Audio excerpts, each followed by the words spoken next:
Книга номер 1. Една история за едно момченце от бедна страна и бедно семейство. То било тъжно още от първите си спомени, нямало играчки, дрехите му били раздърпани и мръсни, всички го отхвърляли.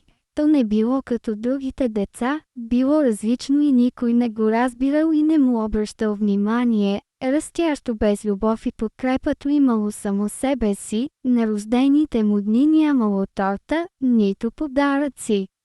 Само едно, честит рожден ден. След време детето вече пораснало и осъзнавало, че има и друг свят, свят, в който хората са щастливи, обичани и подкрепяни. Питало се с какво е заслужило неговата съдба и защо му се случва всичко това.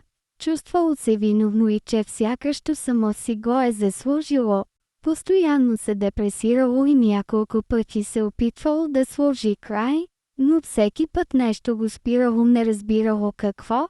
Един ден решило да се бори и да постигне нещо друго в живота. Започнало работа на ранна възраст. Имало мечта да има собствен бизнес, минали години и успяло. Вече бил голям мъж. Тези, които го отхвърляли някога, видяли, че успява и започнали да му обръщат много внимание. Тези, които му се подигравали, сега му се молели да им даде работа и пари, но той помнил какво са му причинили и не могъл да прости. Край.